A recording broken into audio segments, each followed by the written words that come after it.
Hi, I'm Ben Wilkinson, poet and lecturer in creative writing at the University of Bolton. And this is just a short video to talk through some tips and pointers for people who are just starting out writing poetry. So I'm just going to mention a few sort of key areas that you might want to focus on in order to make your poem, the story that you're trying to tell in a poem, really come to life. So the first thing is the idea. So think about what the idea behind your poem is. You don't have to know exactly where your poem's going. As Paul Muldoon, the famous Irish poet, once said, you start out from A and you don't always know where B is going to be. And that's part of the pleasure. I'm in it for the discovery, he used to say. So the idea might be not a fully formulated one, but you've got to have an idea of the novelty of the poem. So how is the poem different? How is it surprising? How is it maybe introducing the reader to a new perspective on something that they might feel is familiar? Another thing that you want to think about when you're writing your poems is voice.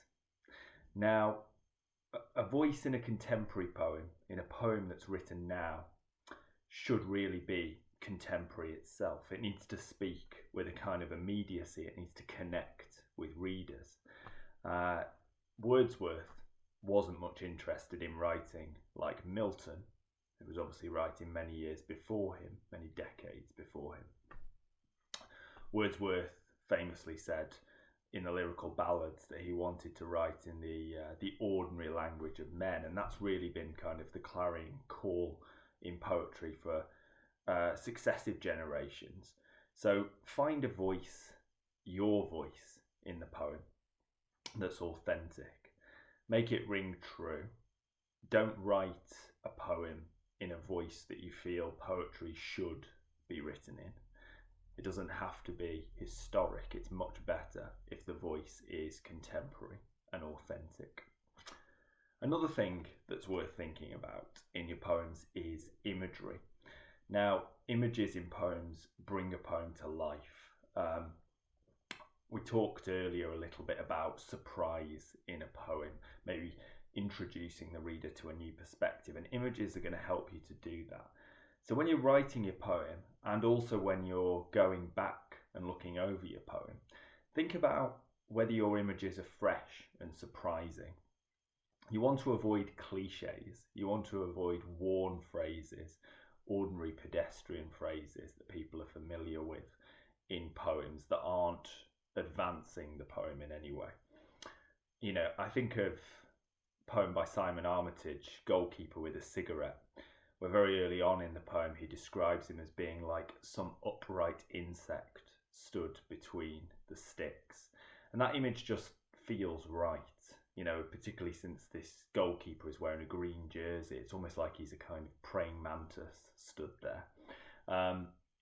So think about images that really bring a poem and bring its features, its characters, its speaker, its scenes, its setting, whatever might be the focus of the poem, to life. Another thing that's important is to think about the different ingredients that go into a poem. Rhyme is an optional ingredient. Rhyme is not a necessary part of a poem.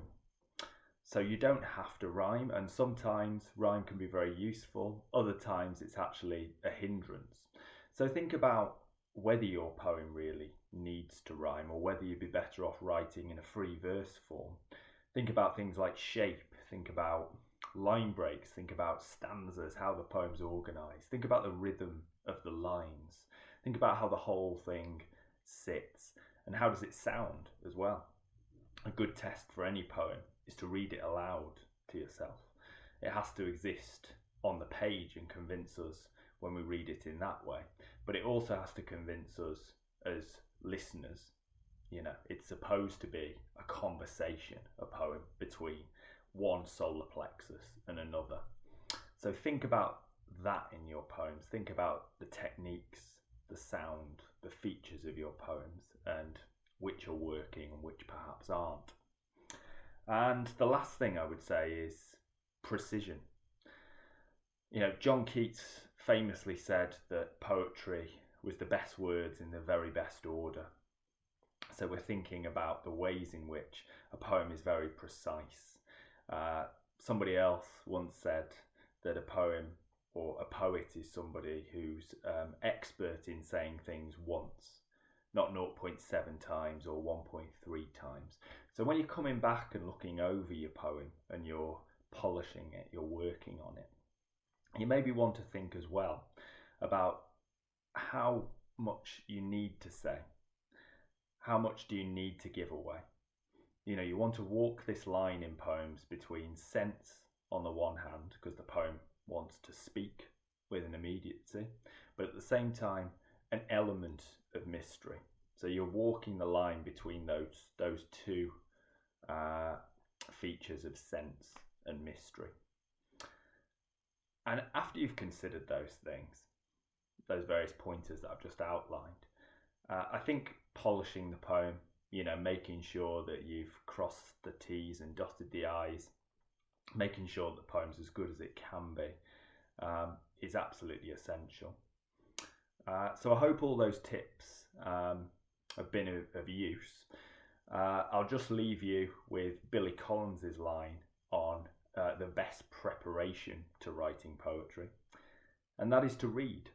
All poets are first and foremost readers. All writers of any genre, any form, are first and foremost readers.